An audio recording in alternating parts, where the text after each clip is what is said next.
Hello and welcome to episode 63 of Question and Answer. I am your host, Panyo Basa, and this is my beverage.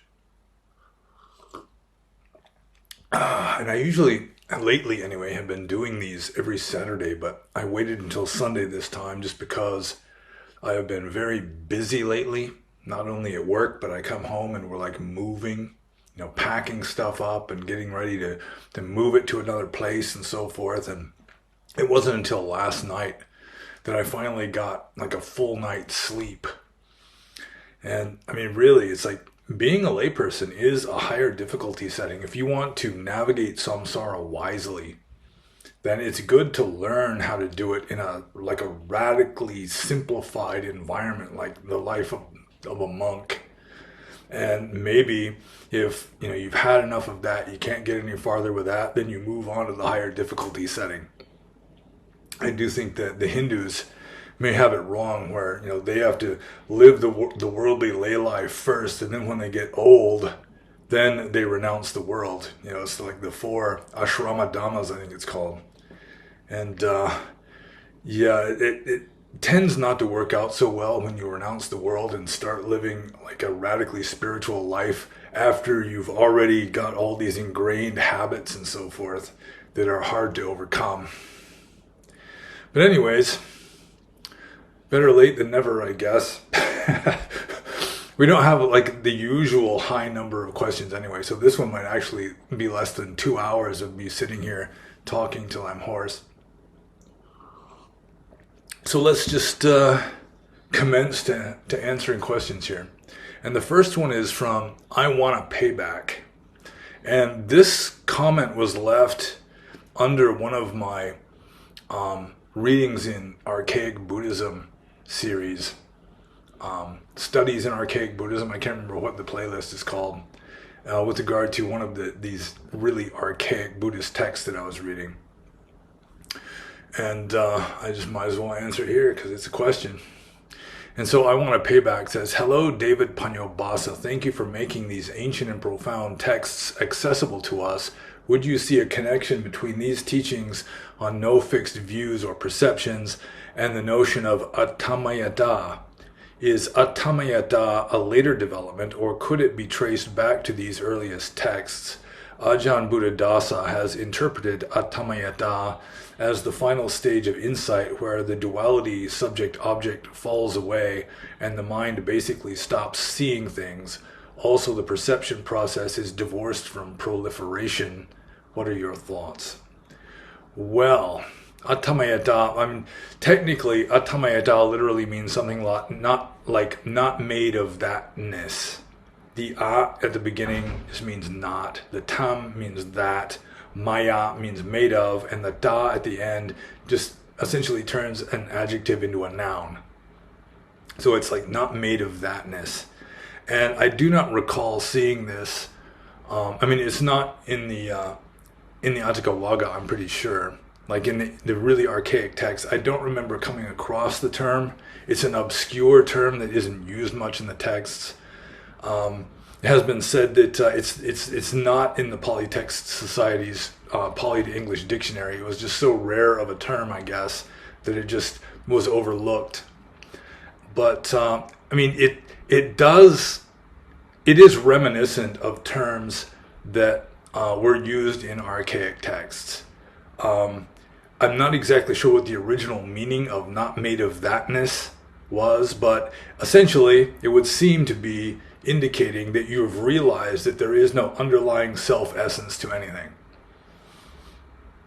I would guess. It could be an archaic term that just fell out of favor.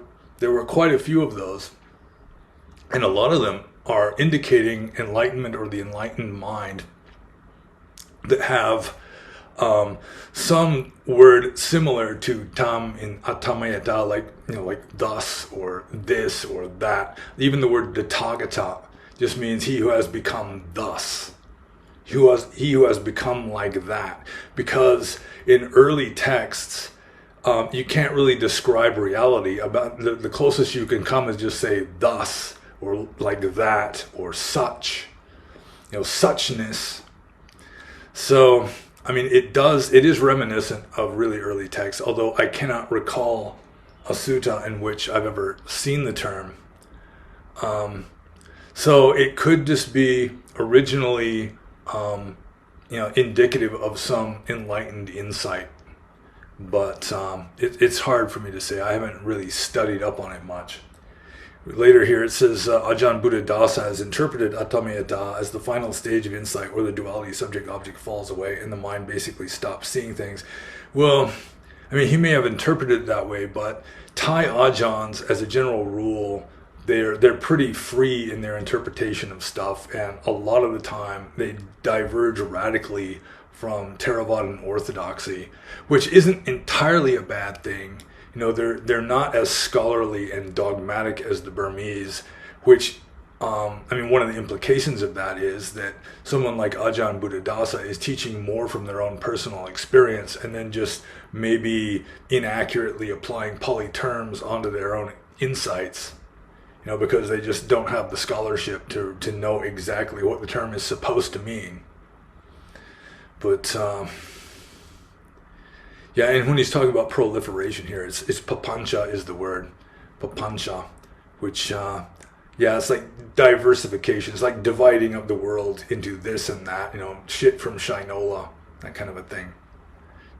Dualism, the dualistic mind of just separating everything into one thing and its opposite, just figure from ground. There's always has to be this dualism going on in ordinary, worldly, normie thought. So I'm sorry, I can't really answer I want to payback's question here authoritatively, because I don't recall having come across atammayatā. Maybe I have, but I just don't remember it clearly enough to really make like an authoritative kind of answer to this. But it is reminiscent of early Buddhism, and it's probably referring to some enlightened insight.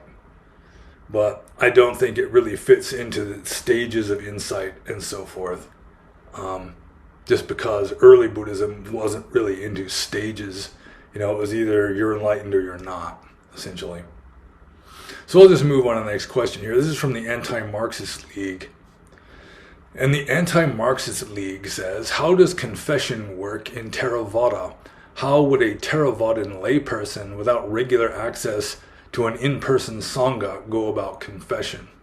Well, confession is like an institution in Theravada Buddhism only for ordained monastics. That there's this ritual that in pretty much all Theravadan countries has just degenerated into some more or less meaningless blah, blah, blah that you say in order to clear yourself of rules that you've broken. Like in Burmese, they just say, venerable, you got the two monks, they squat down, they both have to uncover, this shoulder, and one of them is making the confession, the other one's hearing the confession, and the confessing monk in Burma, they just say, Venerable Sir, I've committed various offenses of various types, and they don't really even say what they did, which isn't much of a confession at all. You just say, I did something wrong, and then that's it. That's as far as the confession goes. There's more back and forth, and the monk that's hearing the confession says, do you see them? Do you see your offenses as offenses? And then the confessing monk says, yes, sir, I see them. All of this in Pali, by the way. And then the other monk, the hearing monk, says, in future you should restrain yourself. And then the monk who's making confession, usually lying, essentially says, yes, sir, very good, sir, I will restrain myself, even though they know they're going to keep breaking the same rules over and over again. In most cases, actually, not just a few. And then the hearing monk just says, sadhu, sadhu, sadhu, and there you go. In Theravada Buddhism, the monastics have to make confession, like before they do a formal ceremony, especially before they hear the Patimokkha recitation every 2 weeks. They have to confess all of their offenses. And in the original Pali, the monk who's making confession is supposed to say, what offense he has committed. But in Burma, they don't do that anymore. I still did it. I was just a weird foreigner who was trying to say what category of offense. In Thailand, they're try to be a little stricter, whereas they just name off every single category of offense, except for parajika, I suppose, which is just instant excommunication. You can't even confess that one and be clear of it.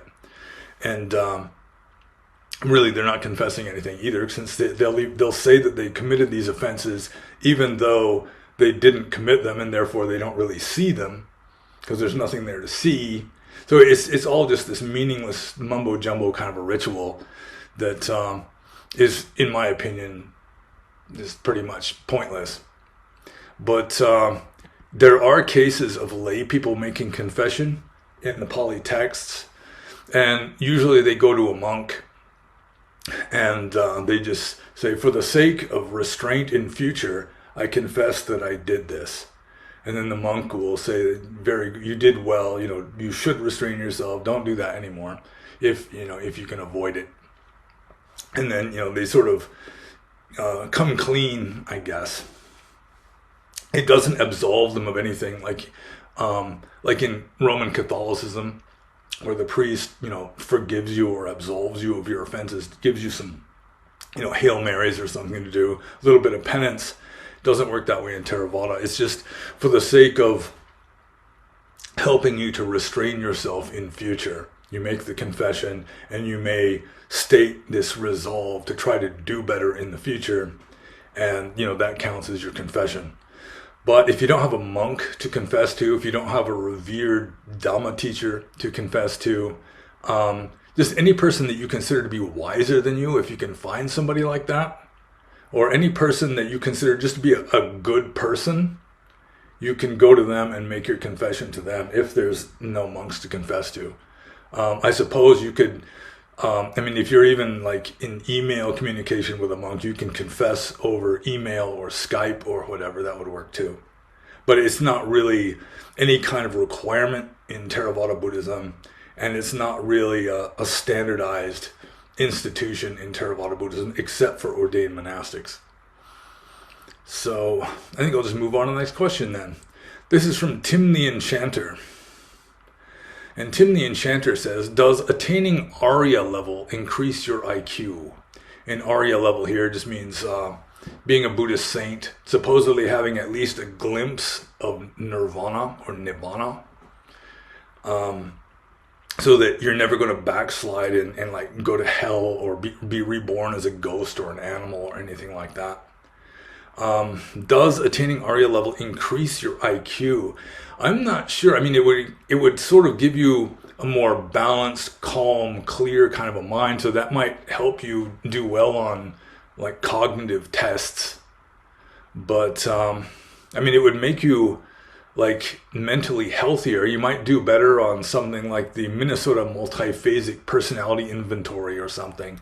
You'd probably be less messed up in certain kinds of psychological testing. But whether it would make you literally more intelligent, to give you better problem solving skills, I'm not sure exactly. I don't know if anyone has ever tested this, and I don't know how you could even verify empirically that someone was an Arya or not. But it certainly wouldn't hurt. And I wouldn't be surprised if you do get some kind of intelligence boost when you have your glimpse, your first glimmer of enlightenment. It can ground you, and it just makes you maybe a little clearer minded, maybe a lot more clearer minded, depending on how saintly your attainment is or was. But again, this is first two questions in a row. I'm unable to give any kind of authoritative answer. I can just give you my best guess. So I'll just move on to Tim the Enchanter's next question, and hopefully I'll be able to answer this one. And he says, is it advised to avoid stupid people? I'm not going to lie. When I read some posts on the internet, I feel probably the same way Stephen Hawking would feel reading our posts or discussions about physics. Well, I can answer this one. And it's not advised to avoid stupid people. It is advised to avoid foolish people. And there is a difference. People with low IQ are not necessarily fools. And people who are very intelligent can be like very big fools. So, I mean, just look at what's the insanity of academia nowadays. You got people with PhDs from Harvard that have just gone off the deep end. You know, calling for the eradication of the white race, this kind of stuff. So, yeah, it's in the Mangala Sutta, it gives 38 blessings. You know, 38 of the greatest, you know, the greatest benefits that you can have. And the very first one, blessing number 1, is not associating with fools. And number 2 is associating with the wise. So, I mean, stupid people, not so bad. I mean, I'm not going to call the founder of the tradition, which I was ordained, stupid, but he was just a simple, he was not scholarly, just a simple village person. He was ordained as a boy, as a novice, and became a monk. He was like in robes, in monastic robes, almost his entire life. And also my teacher, I mean, he had maybe average intelligence overall. And they were wise, you know, to some degree saintly, especially Tom Pulusiata, who was the founder of the tradition. He was considered to be fully enlightened by a lot of people, although I think he admitted that he wasn't fully enlightened, privately at least. I mean, to other monks and so forth. I think if anyone asked him, "Are you an arahant?" he would say no, I'm pretty sure. Although I never met him in person. He died before I became a monk. So, yeah, simple-hearted good people are not to be avoided. You're better off with simple-hearted good people that do not score high on cognitive tests than you are with, like, really intelligent sociopathic con men. I mean, some of the best people I've known were like simple-hearted villagers living in Burma with 4th grade educations. And they were, you know, they weren't rocket surgeons or anything like that. But, I mean, it depends. Like, if someone is wise, regardless of whether they're intelligent or not, they're going to have an uplifting effect on people around them. So, yeah, so the answer to that is no, it is not advised to avoid stupid people, just foolish ones. And like bad ones, but bad people are always foolish, pretty sure.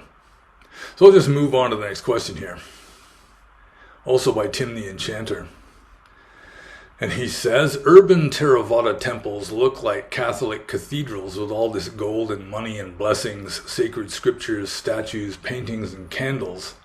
I wonder if Catholic priests and Buddhist monks invented all this "we don't work and you all work for us and give us your money" system apart from each other, or Catholic Church borrowed it from Buddhism and some Hinduism. What do you think?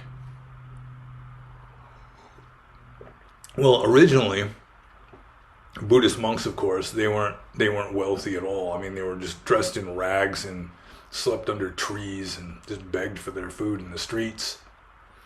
And to some degree, they're still like that. Catholics, I assume, I mean, the early Christians also were very austere, and poverty was a virtue. But once a religion becomes mainstream, it becomes a popular, even like a state religion, then it's going to get a lot of support, you know, and you're going to have monks and priests who really do not have like a genuine vocation. You know, they're not called to do this for spiritual purposes. They just getting on the gravy train. They want to live an easy life without having to work for a living. Maybe they're gay. They don't like women, and they want a socially acceptable way of not getting married. So, I mean, that's just a universal human phenomenon, and I'm sure it would happen under similar circumstances anywhere in the world without one system having to borrow it from another system.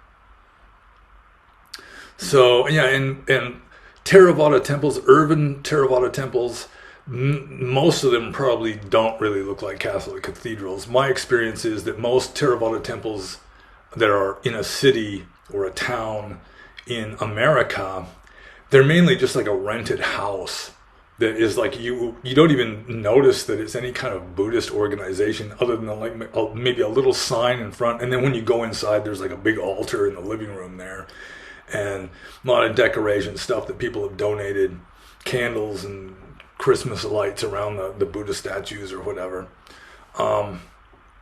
So it's not really ostentatious, although it may be as ostentatious as the Asian immigrant communities can afford to make it, which may not be all that much.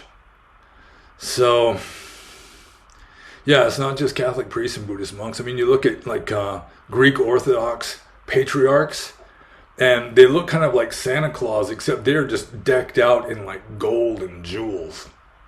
And if you read The Theory of the Leisure Class by Thorstein Veblen, it's one of the only economics books I've ever read. He explains why this is the case. You know, it's a similar phenomenon to like the butler of a rich person looking and dressing and acting like he's like a prime minister of some country. You know, he's like dressed out in this tailor-made suit and just, or back in the old days, they'd be dressed in livery. It'd be like purple velvet with like, gold buttons going down and stuff.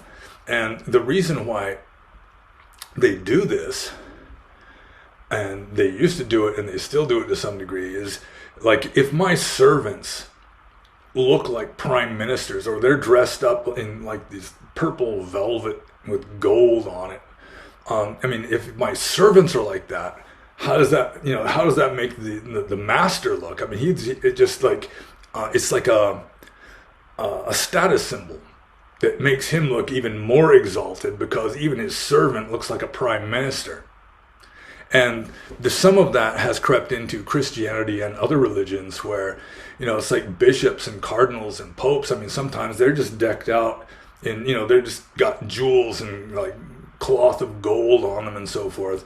And because they are servants of God, and in a way that sort of exalts God by showing his servants are dressed like kings and emperors. But Buddhism, at least Theravada Buddhism, has largely dodged that, although it creeps in as much as it can, but the tradition is such that monks are just supposed to wear simple robes. That's all they're allowed to wear. And they're supposed to live in poverty and not handle money and all that. Although most of them do, especially the ones that were born and raised into Buddhist cultures. Theravada Buddhist ones. They generally ignore a lot of the rules, just like people born into Christian cultures, like in America, conveniently ignore things like gather not up your treasures upon the earth. It's just too inconvenient. Normies don't want to do that. And when a religious or a spiritual system goes mainstream, it's going to be mostly normies. And they're just not ready to live a radically spiritual life. And so it gets watered down and easier and easier, until you wind up with Christianity in the West. So I guess that's enough of an answer or semi-rant, and so I'll just move on to the next question. This is from Austin. And Austin says, is Mahayana Buddhism in some aspects a repackaging of Advaita Vedanta, particularly Huayan Buddhism, with the notion that all is one and one is all, Indra's net, and the Fazang's golden lion analogy? Gosh, I've never heard of the Fazang's golden lion analogy. I don't even know what Fazang's is. Fazang's?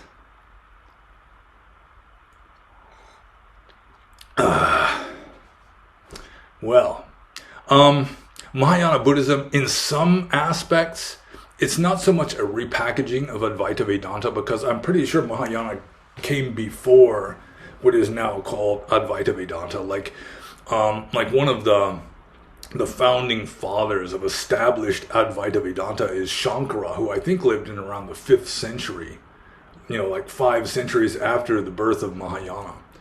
But I have read that Shankara was very much influenced in his writings of his commentaries on the Upanishads by Madhyamaka Buddhism, which is a kind of Mahayana Buddhism.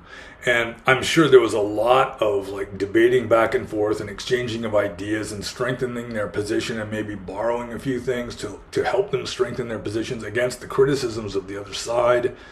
And so Advaita Vedanta and certain schools of Mahayana Buddhism, you know, it was sort of like a parallel evolution, or, I mean, they were just like exchanging stuff so that there's like elements of Mahayana in Advaita Vedanta and elements of Advaita Vedanta in Mahayana Buddhism. And I really don't know much about Huayan Buddhism and Fazang's golden lion analogy. But there's definitely mutual exchanges between the two philosophical systems, which results in a lot of similarity. Like the Dharmakaya of Mahayana Buddhism is really pretty much indistinguishable, as far as I can tell, from Brahman of Advaita Vedanta, or Nirguna Brahman, which means, you know, ultimate reality, which has no discernible characteristics, has no discernible qualities. Which, I mean, that's pretty much emptiness, isn't it? Just like in Buddhism, you got shunyata or sunyata, depending on whether you prefer Sanskrit or Pali. So it's not really a repackaging of Advaita Vedanta. It's just that they influenced each other a lot because they were like evolving side by side in the same areas of India and were like bumping up against each other and debating each other and so on and so forth. So I'll just move on to the next question, which is from Hayat Tig. And Hayat Tig says, did you ever wear a belt during your time as a forest ascetic? If so, was it made of leather or some other more dharmic material?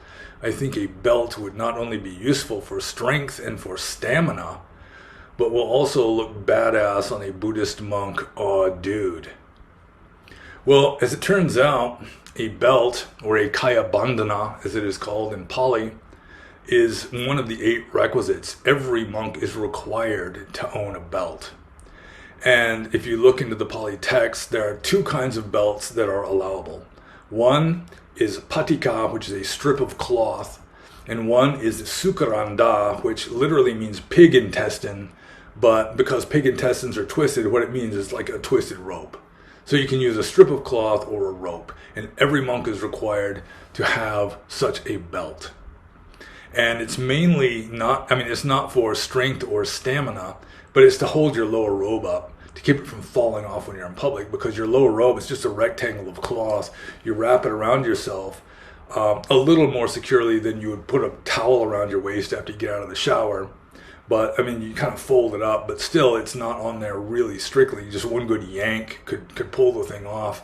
And so it is against the rules for a monk to enter an inhabited area without his lower robe secured onto his body with this belt, or kaya bandhana. So there you go. That was an easy one to answer. That was an authoritative, objective, straightforward answer. So the next question is from Siovaksh and Sipad Zidana. And it says, or rather, he says, that's where I got the it says. The first words in the question are, it says the Buddha didn't want to ordain nuns, but in the Mahaparinibbana Sutta, the Buddha says that a Tathagata would not pass from this world until the fourfold Sangha was fully established. This is the monastic order of monks, nuns, and the laymen and lay women. What do you make of this contradiction if he didn't want to even make the nun order? Well, not everything in the Mahaparinibbana Sutta is necessarily objective history. That there's a lot of miracle stories and so forth, and it's just to be expected that a lot of legends and mythology would get mixed in to one of the most important events in the Buddha's life, which was the end of his life and his entry into parinibbana. So when he says that a Tathagata would not pass from this world until the fourfold Sangha was fully established, I'm really not sure. We're getting away from objective, straightforward answers here. That it is true that the Buddha was very reluctant, according to the texts, that he was very reluctant to ordain nuns, saying that, that by ordaining nuns, he was reducing the lifespan of Buddhism in this world by half. He thought it was a bad idea, but he was talked into it by his cousin Ananda. And Ananda, just in the text, he just always has like a soft spot in his heart for women. Not that he's a lech or anything, but he just sympathizes with women, wants what's good for the women. So he talked the Buddha into it, and then the Buddha's like, well, all right, now you've done it. But, and then at the end, when the Buddha is not going to pass from this world until the fourfold Sangha is fully established, I'm not so sure about that. It's possible. There's no way to prove this stuff. It's just, you just make your best guess. That's all anybody can do, is make their best guess with regard to something like this, where there just is no proof one way or the other. You got words in books that are like ancient words in ancient books, but still they don't go all the way back to the time that they're describing. And so, maybe the Buddha just kind of changed his mind and just accepted that since they're ordained, that's the way it is. And when he's saying that a Tathagata would not pass from this world, then he's referring to previous Buddhas also. And the indication would be that, even all the Buddhas of the past would have to ordain nuns. And I'm not sure if that's the case, but Buddhas previous to our Gautama Buddha are all mythological anyway. They existed, literally millions of years ago, at least hundreds of thousands of years ago. So, you just have to make your own guess. But it is true that Mahaparinibbana Sutta does contain a certain amount of mythology and miracle stories and so forth. So that it's hard to say. Even the part where the Buddha does not want to ordain nuns, you can see in the text, if you read about nuns and so forth in the Pali text, you can see that it was obviously a contentious, controversial issue in the first 100 years of Buddhism, just as it is in the most recent 100 years of Buddhism, especially the most recent few decades. So, it's pretty clear that a lot of monks in early times just didn't like the idea of nuns being ordained. Some of them did, some of them didn't, and it's the same nowadays. So, it's hard to say what parts with regard to being pro-nun and anti-nun in the Pali texts, what parts of those are just like propaganda that was added by some faction that was either very much in favor of the ordination of nuns or very much not in favor of the ordination of nuns. And I think probably both sides are represented to some degree in various texts. So that's really all I can say with regard to that one. So I think I'll just move on to the next question here. This is from Alex. And when Alex was responding to the question above that I just attempted to answer, and he says, to add to this question, how do we see the Buddha's words, quote, Ananda, if females had not gained the going forth from the lay life to homelessness in the teaching and training proclaimed by the realized one, the spiritual life would have lasted long. The true teaching would have remained for 1,000 years. But since they have gained the going forth, now the spiritual life will not last long. The true teaching will remain only 500 years, unquote. And he gets this from the Anguttara Nikaya 851, but it's also in the Vinaya with regard to the origins of the Bhikkhuni order leading up to the rules for the Bhikkhunis. Anyway, Alex continues here. He explicitly says that the true teaching will remain only for 500 years, so it's not present for 2,000 years now, neither in Theravada nor Mahayana. Also, why does the ordination of nuns bear such grave consequences? In my experience, in all religions, nuns are very devoted, even fanatical. So I guess that's an extra question at the end, so I'm going to have to make a separation here. Okay, I think I did. Oh wait, I gotta do it again. All right. So the first question first, and I've written an entire article on this that's in one of my books, probably studies in Theravada Buddhism, or essays in Theravada Buddhism. First book that I published on Amazon. It's probably in the links below if you look down there. You'll get like the full essay on this very subject with a few follow-up follow-up essays too. But so the Buddha says, according to the texts, that because of ordaining nuns, Buddhism would only last for 500 years. So there are various ways of interpreting this. First, you could say the Buddha just didn't say it, that it just got added. And for most devout Asian Buddhists, that's just a non-starter. You can't say that, it just got added in there. It's just this false bullshit that got added into the sacred scriptures. So there's that. I mean, some open-minded Western Buddhists might adopt that route, and I consider that a possibility. Maybe it's just the Buddha just never said this, that Buddhism would only last for 500 years because of the ordination of bhikkhunis. Another option is the Buddha did say it, but he was wrong. And that's even more of a non-starter for Buddhists. I mean, no devout Buddhist is going to say that the Buddha could just be wrong with regard to something like this. There's even fewer people would choose 2 over 1. Okay, another one is, the Buddha did say it, and it was true. And that's an intriguing one. I think maybe, it's possible he did say that Buddhism would only last 500 years, and what we've been practicing all this time just isn't really the true Dhamma. It's not really the true teaching anymore. And so that's a possibility.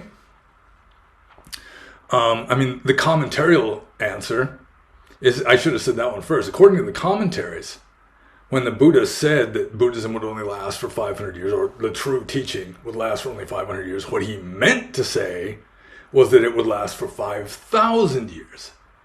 But why the Buddha would say 500 when he meant 5,000, that's just ridiculous. That's just pathetic, because, the commentators really didn't have any choice. They were like backed up against the wall on this one, because Buddha Gosa was writing his commentaries approximately 1,000 years after the time of the Buddha. So, Buddhism wouldn't even exist anymore if that were literally strictly true.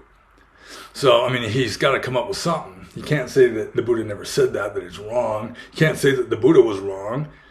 So, he had to just, it's sort of like it happens in politics nowadays, where, you got the Democrat congressperson pulling a fire alarm to stop a vote. And then he's saying, I just thought it was the door. I thought I was just opening the door. And it's a lame argument, but people with a vested interest in supporting his party or his side will say, yeah, well, there you go. He just explained it. And that's kind of the way it is with this commentarial approach. I have come across a few other possibilities. One is by Paul Lowe, who is not a Buddhist, but he is a wise person in my opinion. And he was saying that what it meant was that for 500 years, you had an unbroken lineage of enlightened teachers and disciples.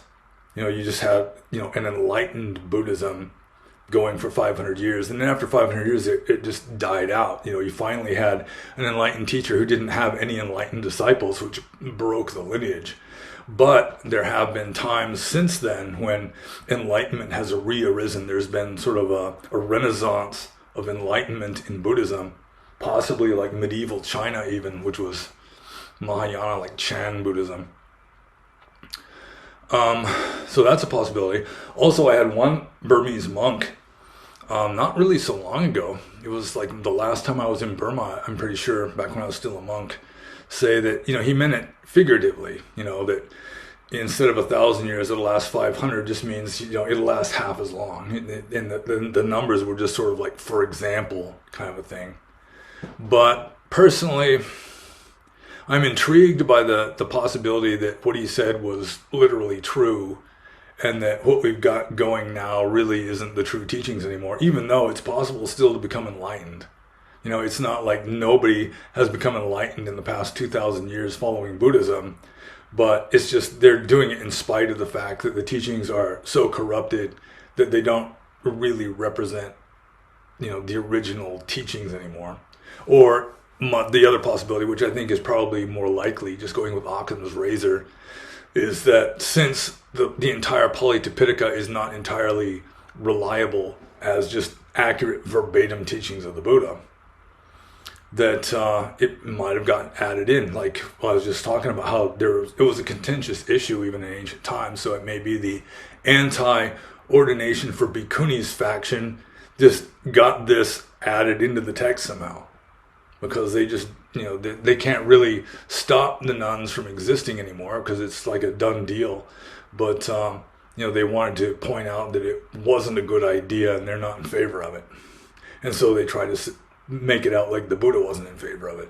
So that's a possibility too. But if you want like my full coherent discussion of this, you probably have to look in the book on I don't even remember the name of the article or the essay. It was like the 500-year lifespan of Buddhism, something like that. But it is interesting interesting topic of discussion, I have to admit, because you've got the text saying, an ancient text in which the Buddha is saying that, even setting aside bhikkhunis, that the Buddha is saying that Buddhism will exist for only 500 years. And it just does kind of indicate the humility of early monks, that they just didn't realize what traction Buddhism was going to get and how it was just going to take off and become a world religion. So, and then the second part of this question here by Alex is, why does the ordination of nuns bear such grave consequences? In my experiences, in all religions, nuns are very devoted, even fanatical. The main problem is just celibate, sexually frustrated men and celibate, sexually frustrated women interacting with each other. It just causes problems. It's not anything negative about women. The Buddha had to admit, when Ananda was pestering him, women are just as able to become enlightened as men are. And that was like his foot in the door, and that finally changed the Buddha's mind. But, you know, so women are just as able to become enlightened as men, or approximately as able of becoming enlightened. Women can become fully enlightened. It's not just men do not have a monopoly on enlightenment. But it's just men and women who are celibate, and many of them are sexually frustrated. I mean, shit happens. I mean, it's happened in the Ajahn Chah tradition, not with fully ordained nuns, but the unordained kind, where just one fine day a monk and one of the unordained nuns just runs off and live happily ever after somewhere. I mean, it does happen. So I think that was the main reason he didn't want nuns. And some of the ancient Indian ascetic sects did not allow the ordination of female monastics. So I'll just move on to the next question here. This is from Rui. And Rui says, hello, Panyo. A simple question this time. What are your thoughts on luck? It seems like a special kind of karma. Yeah, well, in Buddhism, Buddhist philosophy, there is no luck. It would all be some kind of karma. And so it may be that a person just has like a strain of good karma that just helps them win at cards or something. You know, they just have good luck. Not necessarily at casinos, but I mean, if you win or lose in a casino, I mean, that's karma. You know, anything that happens to you is the fruition of karma, according to Buddhist philosophy, at least according to Theravada Buddhist philosophy. So, yeah, I mean, it's in Burmese, kan, I mean, it literally means karma, but it also means luck, like kan konde. It means good karma or good luck. You know, if you're lucky, you just say kan konde, you have good karma. So, yeah, it's not really a special kind of karma. It's just sort of like a positive positive strand in your karmic stream that causes good things to happen to you rather than bad things. So I think I'll just move on to Rui's next question here. Well, a less simple question too, after all. Is it worth Is it worth it trying to reconcile Theravada and Mahayana? And I'm not exactly sure what he means by reconciling them. I mean, to have them agree to disagree on friendly terms, have them, cooperate on certain things.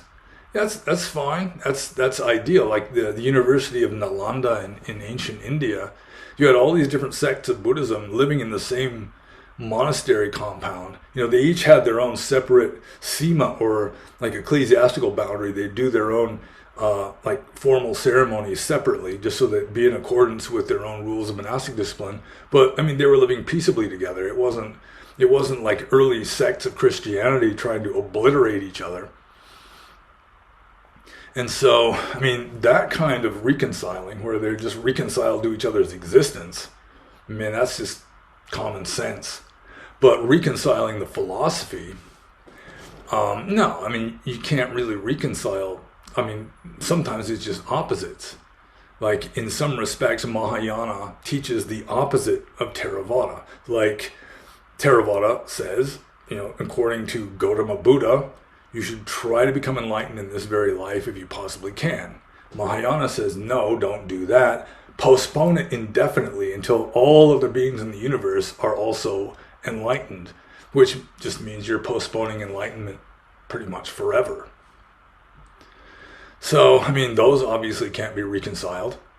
Get yourself enlightened in this very life. Or the Mahayana Buddhists are saying, that's just an inferior point of view. That's just selfish, and it's the deficient vehicle. It's the inferior vehicle of Hinayana.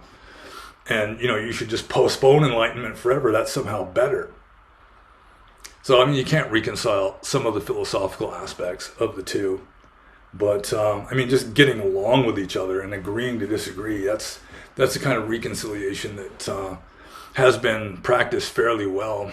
And despite kind of jabs at each other every now and then, especially the Hinayana thing, the slur of Hinayana. So, yeah. I think I'll just move on to the next question now. And this is from Keep the Vinaya. And Keep the Vinaya says, suppose you had never become a monk but remained a Buddhist layman. Do you think you would have had children? I ask because children are one of the greatest attachments. Well, when I was a young man, I used to think about this kind of stuff myself. And, I mean, I didn't want children myself because, back in those days, I mean, nobody gave a shit about global warming or climate change. I mean, that was not the issue. It's like, all these higher ups, like the globalists, they were having us be afraid of nuclear war, nuclear Armageddon, and nuclear winter. Maybe a little bit of fear about pollution and overpopulation. But really, the really fanatical protesters and so forth, they were against nukes. And now it's against global warming, and the nukes are at least as dangerous as they were before. Now you've got North Korea with nukes, and Iran's getting nukes, and Pakistan's got nukes, and third world countries essentially are getting nukes. And so in that sense, it's more dangerous now. Probably easier for terrorists to get a hold of a nuke, but for some reason nobody cares anymore. It's like they're all freaked out about global warming because that's what they are told to be freaked out about. They're like sheep. So I was concerned about what the world was going to become. I mean, it's like you don't want to bring a child into a world that's just going to become some sort of apocalyptic wasteland or some such. And I knew that having babies was just in some ways it's an awful thing. Although you're all doped up on parenthood hormones and so forth, that you're kind of got this euphoria getting you through it. But I remember when I was like a junior monk, I'd just be walking through some Burmese village going for alms with my alms bowl in my hands and just hear some crying baby. And those were the times when I was happiest that I was a monk, because I just do not like the sound of screaming babies. If you become a monk or become a parent, then of course, you got the parenthood instincts and the hormones keeping you going and everything, and you just kind of get numb to it or something. Just get used to it.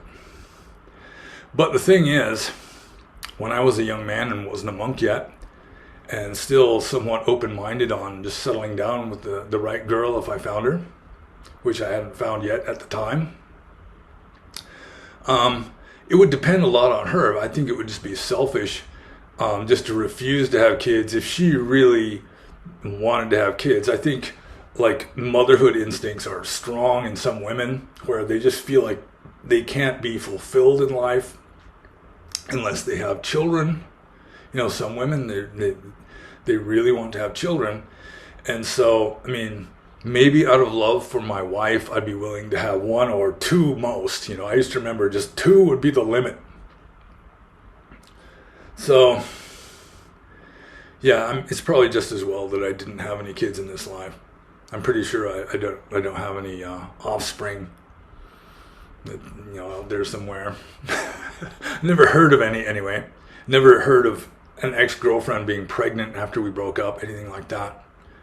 So, yeah, I mean, whether I actually would have had children or not, like the main girlfriend that I had before I was a monk, like the last girlfriend I had, I think she was incapable of having children anyway. So there's a good chance I wouldn't have had children if I had just not been ordained and settled down with my girlfriend at the time, gotten married. There's a good chance we just naturally would not have had children. Or then again, maybe she'd want like a test tube baby or something. I don't know. But yeah, it's possible, but it would have depended on the woman I was with. So I'll just move on to keep doing Nia's next question, who says, how do those who say that Buddha meant right view and not no view defend their position?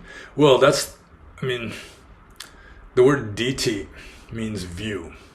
And it also, in later texts, means wrong view. You know, just view has come to be synonymous almost with wrong view. But in the earliest strata of Buddhism, the Buddha was just saying you shouldn't have any view. You should not have any belief. You know, you should not cling to any perception, anything like that. I mean, it's just in the scene, only the scene. You just do not philosophize. You do not come up with interpretations of samsara, which is samsara itself. It's like samsara is perception. Samsara is meaning. So, but I mean, that was so profound, and it was like emptiness. I mean, it was like there's no ground for you to stand on. And so after Buddhism started becoming more popular, you have more scholarly people and less like radically spiritual people entering the Sangha. They want something philosophical that you can believe in, and they establish this elaborate scholastic philosophy. And you can't have no view, because then the elaborate scholastic philosophy would be rejected. And so they came up with a distinction between wrong view and right view. And I mean, to some degree, I mean, even like the first step on the Noble Eightfold Path is right view, but that's sort of a makeshift. I mean, it's not ultimately true. It's just sort of a skillful means. You know, it's an expedient to help you get progress towards less and less view. So eventually, I mean, the Buddha led his followers to a cliff's edge, and then he dived off, and some of his more advanced philosophers his advanced disciples dived off with him. But then after he left the scene, and as I say, Buddhism started becoming more popular, and then it started becoming more philosophical and so forth. Then you have the philosophers justifying backing away from the cliff. And then you have more emphasis on right belief instead of just no belief at all. And so it's right there in the text. Like the later strata of the Pali texts are going to have a lot of emphasis on believing, you know, the true teaching, which is, you know, like a philosophical system. And there are very few Buddhists nowadays who really think that you shouldn't have any view at all, even though the Atthakavagga is pretty much the main teaching of it. So how do they defend their position? It's right there in the text. They don't discriminate between archaic and later texts. And if you read the commentaries to the Atthakavagga, where it's saying no view, that the commentary says when the Buddha says you shouldn't have any view, what he means is you shouldn't have any wrong view. So diti just came to mean micha diti, which is, you know, view just came to be synonymous with the wrong view, so that you could have the right view of orthodox Theravada philosophy. which is, I guess, unfortunate, but it's just the way it is. So I'm just moving on to the next question from Keep the Vinaya here. And Keep the Vinaya says, are feelings of nihilism and misanthropy a good motivation for becoming a monk? When I have these feelings, my urge to renounce the world is strongest. I think it was possibly the most recent, like previous Q&A, I was talking about how, according to the Visuddhimagga, there are 6 personality types: Lobha, Dosa, Moha, and their opposites. And it does say that people with the Dosa temperament, the temperament of hate or just sort of, aversion, that they actually have an advantage in Dhamma because they have aversion for the world and aversion for other people and so forth. It's easier for them to renounce the world and renounce family ties and friendships and so forth and just go alone like the horn of the rhinoceros. So there is that. Also, this question reminds me of a quote in G.C. Pandey's book, Studies in the Origins of Buddhism, which by mere coincidence I have right here. And just also by mere coincidence, I have this bookmark right here. I do have it outlined and starred because I really like this quote, because there is a lot of truth to this. He says, the adoption of the ascetic idea requires a firm faith in spiritual happiness and as firm a despair of material life. Its wide prevalence in a society bespeaks not only the acuteness of its religious consciousness, but also considerable social distress. In practice, the ranks of the mendicants are filled not only by ardent religious souls, but in the main by those whom despair of material life has driven into vagrant beggary. Amen. So, feelings of nihilism and misanthropy. I mean, yeah. I mean, it's not, you're not going to stay there, but it's sort of a good start, and then it leads you to something better. I mean, misanthropy is like dislike for the human race. But I mean, if at first it helps you to renounce the world, and you go off and live alone, and then after you've lived alone and have been trying to live up to this exalted ideal, trying to become a saint and so forth, and seeing that, I mean, it's easier said than done, then you start having more compassion for the fucked up masses out there. And I mean, that happened to me. I used to have a lot of disdain, to put it mildly, for the human race in general. I just did not like the human race. I preferred trees to humans. But, I mean, after you go out and live among the trees and you're trying to become like an enlightened saint, and I mean, you're just like battling against human nature. You're battling against, yourself, so to speak. And I mean, it's easier said than done. It just doesn't work out the way you think it's going to work out. So that when you interact with people again, I mean, you have a certain sympathy with the fact that they're fucked up too. I mean, we're just stuck being human. We don't have any choice but being a kind of upgraded ape. So, yeah, I think feelings of nihilism and misanthropy can be an adequate, a sufficient motivation for becoming a monk. I mean, there has to be more to it than that. I mean, your only reason for becoming a monk is because you hate people and have no ideals or anything.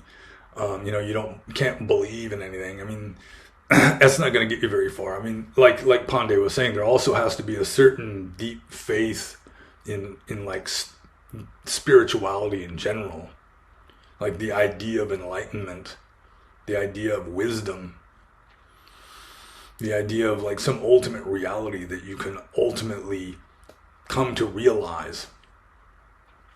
And then the feelings of nihilism and misanthropy can sort of be like helpful in helping you to get on that path, but then eventually you're going to have to let them go. But it's certainly easier to renounce the world and become a monk with feelings of nihilism and misanthropy than with feelings of strong family sentiment and just being socially engaged and so forth. I mean, most people like that, they just couldn't do it even to begin with. They couldn't take the first steps. So I'll just move on to Keep the Vinya's next question, which is, what was your motive for adhering so strictly to the Vinaya rules, even though you are not a strict follower of Theravada in general? Well, there are a few reasons for that. This is a good question. There are a few reasons for that. First of all, when I first became a monk, nobody forced me to become a monk. Nobody forced me to join the Sangha.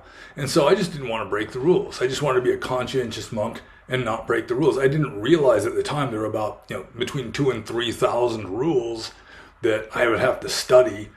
And really, when there's so many rules and it's so easy to break rules, you've got to be like really careful and just almost obsessed at first, which is what happened to me. I just became like a hard-nosed, almost a fanatic with regard to following rules correctly. But I just didn't want to break the rules. I wanted to be an honest, conscientious monk. And it just turned out that in order to be an honest, conscientious monk, you have to be practically an expert on the rules of monastic discipline, because it's so easy to break them. So, and also, when I first became a monk, there's the Trinity, Sila, Samadhi, Panya. Sila is morality, Samadhi is like concentration, and Panya is wisdom. And my concentration pretty much sucked.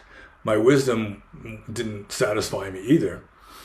And so the one thing that I could really master was Sila, or morality.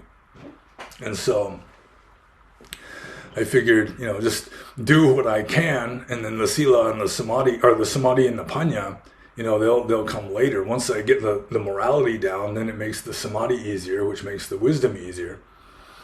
So that was also part of the reason for it. But if you're going to join an organization and they've got these rules, nobody's forcing you to join the organization. But it just seems dishonest to me to join the organization and then just not follow the rules. Even if everyone around you is not following them, that's on them. But if you're not following them, that's on you. And I just didn't become a monk because I just wanted to follow along with what everybody else was doing. That obviously wasn't going to work.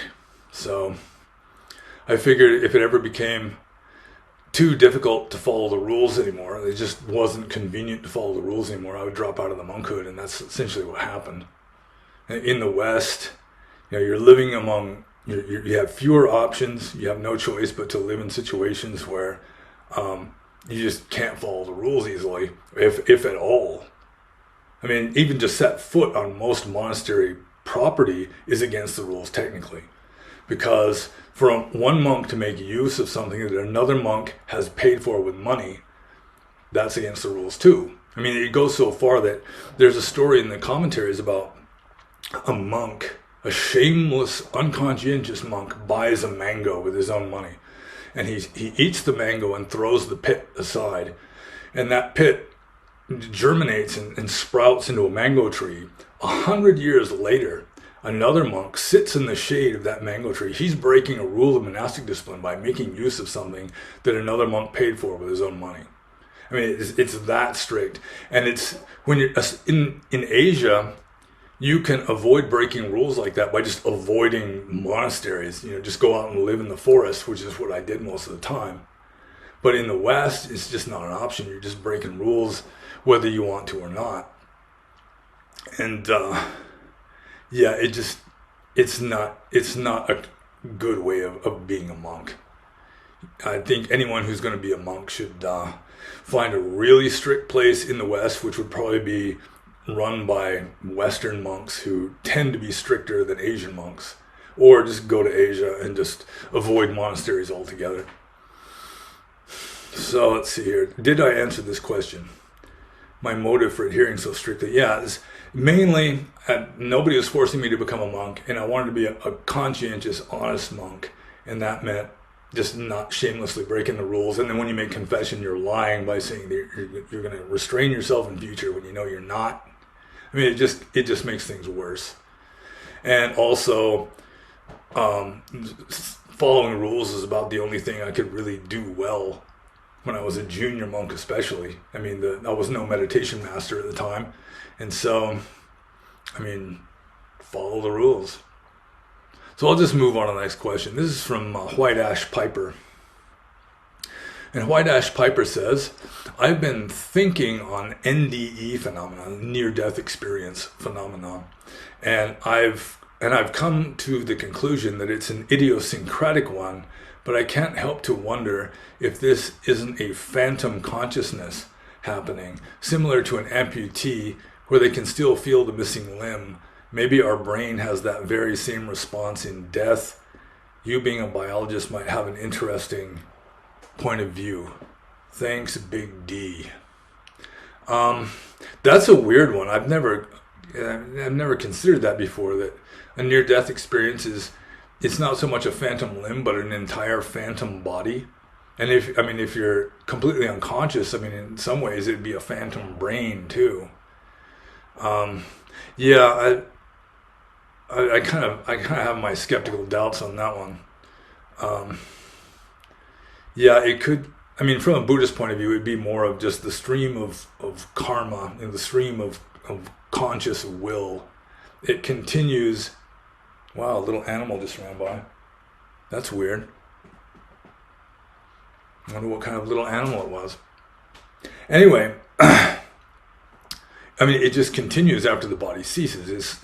Buddhism is not like a purely materialistic philosophy where you're dead, you're dead. It's just, that's it. If that were the case, then, any Buddhist that doesn't believe in any kind of afterlife would, if he believes in the Four Noble Truths, and if he doesn't believe even in the Four Noble Truths, then why the hell is he a Buddhist? But if you do believe that to exist is to suffer, and you don't believe in any kind of afterlife, then why not just commit suicide now? Not that I'm encouraging anyone to commit suicide. Because if you commit suicide and you're not enlightened yet, you're just going to get born again, whether you think you are or not. So, yeah, I think it's probably like you're entering a kind of surreal dream state. Although, like the Tibetan Book of the Dead goes into great detail on what would be called the near-death experience, except this is the after-death experience. But a lot of similarities, you're like going into the bright light and so forth. But you're supposed to remind yourself, according to the Tibetan Book of the Dead, that this is all it's all illusion. It's not real. It's sort of like a dream, but it's apparently some sort of human archetype that people in general have these same experiences or very similar ones when they have like a near-death experience, or for all we know, after they've really died. So, what causes the near-death experience phenomenon of, first, like the standard stereotypical case. Someone gets in a motorcycle accident, or they almost drown, or they're under anesthesia on a hospital table, getting operated on. The next thing they know, they're floating up, and they can look down and see their body down there with maybe people working on them, trying to revive them or whatever. And then they kind of look around, and then they get higher and higher. They might be able to see all sorts of things. They can see, dust on top of the lamp, the ceiling light, and so forth. And then eventually they just rise up into the air, and there's like this bright light, like the Hieronymus Bosch painting, where they're going up, and it's almost like this tunnel, and there's this bright light at the end, and then they go through that, and usually there's some sort of spirit guide waiting for them. If they're a religious person, it may be some well-known religious figure from their own religion, possibly Jesus or Mary if they're Catholics. Or it could just be a close family member, a trusted mentor from their early days who has already passed on, and they have to review like their life and so forth. And then generally towards the end of the near-death experience, they're told that it's not time for them to die yet. They're going to have to go back, or else they get the choice and they choose to go back. But I guess if you're really dead, then you don't really get to go back, at least not into the same body. But yeah, I think my degree in biology isn't really helpful with regard to understanding near-death experiences, because I don't really interpret a near-death experience in a biological way. It could be that it's just some human archetype of a kind of dream experience that you have when you've just got this last spark of consciousness going. But I think it's probably better explained in non-biological terms as just a continuation of the human spirit, for lack of a better word, after the body has ceased functioning. That you just leave the body. And then maybe have to come back if the body gets revived, or if you're told to go back, or you choose to go back, or whatever. So yeah, I think we can chalk this one up to just a best guess sort of answer. And so I move on to the next one. This is from Bodhisattva 969, and I forgot to study up for this. That's too bad. It's too late for me to read the Jivaka Sutta in the Majjhima Nikaya. So anyway, Bodhisattva 969 says, "Your opinion on this article I have read, please, is this true?" And then apparently this is a quote from, if not the Jivaka Sutta, then it's some text in which the Buddha is speaking to the doctor Jivaka. And he says, "Jivaka, one day all people will understand that the bhikkhus do not want animals to be killed, when no one will offer meat to the bhikkhus anymore, and the bhikkhus will only need vegetarian dishes to eat," unquote. And then the article continues, "From this conversation one can conclude that the consumption of meat is only permitted under the condition that the giver only offers dishes containing meat. That's not correct. If the person who lives according to the teachings of Buddha has the choice between vegetarian food and food containing meat, he should choose the vegetarian food. What is controversial, however, is why Buddha died at the age of 80. It is often heard that the Buddha died from a poisonous piece of pork, but this is a misunderstanding. Buddha was given a special dish made from mushrooms picked from the sandal tree called Sukara Madhava by the lay devotee named Chanda. When the Buddha had finished eating, he said to Chanda, quote, 'Dear Chanda, please burn the remains of the mushroom dish. Do not allow anyone to eat it,' unquote," which is Mahaparinibbana, something. The Pali word Sukara Madhava is often translated as meat or pork. The Pali word for pork is Sukara Mamsa. Caroline A. Davids, the wife of Rhys Davids, a noted scholar, writes in her work, A Manual of Buddhism, quote, "Pork, Sukara Mamsa, as part of a meal is actually mentioned once in the scriptures in a remarkably inappropriate verse in which a householder, when inviting Buddha to dinner, lists an extensive menu in detail. Nowhere else is Madhava ever associated with meat. It is a dish made from a root that, like truffles, is very popular with pigs and may have been called a pig treat." This is from A Manual of Buddhism, page 260. From these quotes and conversations, one can conclude that the Buddha clearly preferred a vegetarian diet. Unfortunately, not all Buddhists follow this commandment, and misuse Buddha's words to justify their meat consumption by arguing that Buddha allowed meat eating if the animal was not killed specifically for them. It has been shown that this argument is not true in this way, unquote. So I'm supposed to give my take on this. And it turns out this is the very last question. My golly, it's like, I don't realize that it's the last question until I get to the end of the scroll here, and it doesn't scroll down any farther. Okay, so there's a lot to unpack here.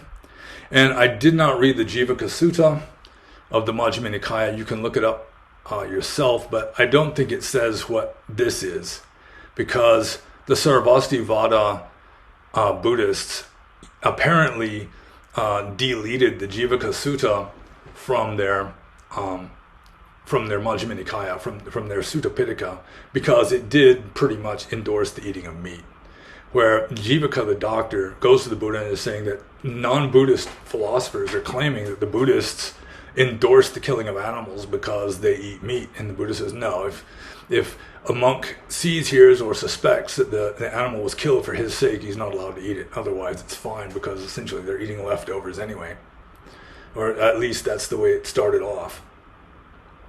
But there are a few things I would say here that, first of all, Caroline Rhys Davids, I mean, the person who is writing the article doesn't even get her name right. And I mean, she was kind of embarrassing. Her translations are so idiosyncratic and so Christian. I mean, she was not a Buddhist, or at least she wasn't entirely a Buddhist. I mean, she was like one of the early Westerners who just started just bashing the idea that the Buddha really taught no self, because she was so unobjective. I mean, she just kind of got drawn into the Pali text translating thing by her husband, who was much more accomplished as a Pali scholar than she was. And she's just trying to drag in her own, like, more or less Christian common sense views into Buddhism, just because she cannot accept that a wise spiritual system would teach something other than she was willing to believe, apparently. So I mean, there is that. I wouldn't trust Carolina A. Davids, Caroline Reese Davids. Yeah. So anyway, and then just translating Sukramadu as mushrooms. I mean, that's this article apparently was written by someone with an axe to grind. They already had a bias, and they're writing this in order to present as plausible an argument as possible for eating meat being wrong and bad, and the Buddha would never endorse it. But they overlook other texts. For example, in the Patimokkha rules, one of the oldest strata of any school of Buddhism, even Mahayana Buddhism, in their Pratimoksha, there is a rule saying a monk is not allowed to ask for meat unless he is sick, or unless the person he is asking has given him permission to ask for special food. And it's not just meat, it's like fish and like milk and curds. It's food that was considered to be like choice, dainty kind of food, like good food. You're not allowed to ask for that unless you are sick or they have given you permission beforehand to ask. And that includes meat. And it's just right there on the list, meat, mamsa. Also, there's the part, I can't remember exactly where it is, I think it's in Vinaya, where Devadatta, the Buddhist Judas Iscariot, more or less, he's trying to reform Buddhism, supposedly. He's trying to make it stricter, because a lot of the non-Buddhist ascetics looked down their noses on Buddhism, because Buddhism wasn't as strict in this asceticism as like the Jains or the Ajivakas. The Buddhists got to wear sandals, they got to use a walking stick, this kind of thing. And so they were just called shaven-headed householders by the Jains and the Ajivakas. And anyway, Devadatta wanted to make things stricter, and he had this list of things he wanted to change about Buddhism. And one of those things he wanted to change is all monks have to be vegetarian. And the Buddha just said, no. I mean, if a monk wants to be vegetarian, he can, but it's not required. So whoever wrote this article either conveniently overlooked these or was just ignorant of other texts that specifically, I mean, even in Mahayana texts, they've got their Pratimoksha, and all the Pratimokshas have that same rule in there. You're not allowed to ask for meat or other dainty foods like fish or like curds or milk or that kind of a thing, unless you're sick or unless somebody has given you permission in advance. Also, there's a rule that says a monk is not allowed to eat raw meat or drink raw blood unless he is possessed by a demon. And I read a book by Dogen, who is like the founder of Soto Zen, allegedly, in Japan, who there's this scene about this monk who was eating raw meat, and Dogen, I think it was Dogen himself, kind of looked through a crack in the door to see what he was doing, and there was like a demon on top of his head who was actually eating the meat. So, yeah, Sukara really does mean pig, and Madawa means like tenderized or tender. Sukara means pig or hog, and Madawa does mean like tenderized.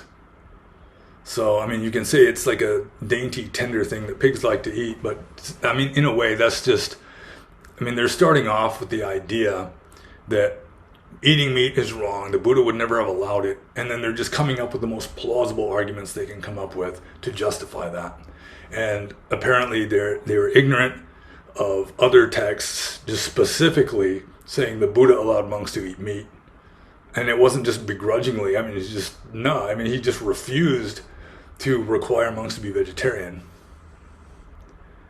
So, I mean, according to the texts themselves, I mean, some people, I mean, I don't consider all the texts to be 100% accurate and reliable, but if you start arbitrarily just picking and choosing depending on your own emotional preferences, then you're just leaving objectivity and the likelihood of being correct behind. So I would consider this article somewhat propagandistic. You know, they're starting off with the idea they're probably a vegetarian themselves. They think all Buddhists should be vegetarians, and so they're trying to present a case in which the Buddha himself would prefer to be a vegetarian, maybe even was, because they're denying that he ate pork as his last meal. But the evidence does indicate otherwise.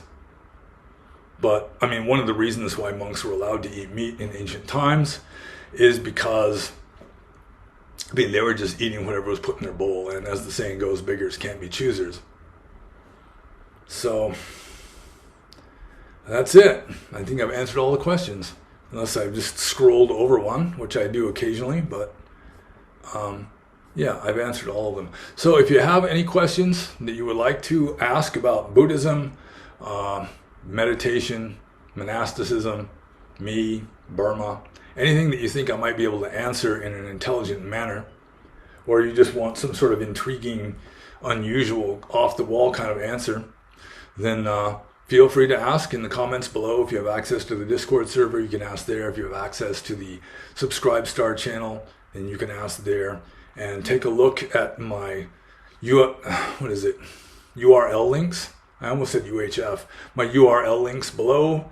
Take a look at my books. Like I mentioned, my in-depth discussion of the Buddhist prophecy that Buddhism will last for only 500 years. I'm pretty sure is in the first book in the URL links below.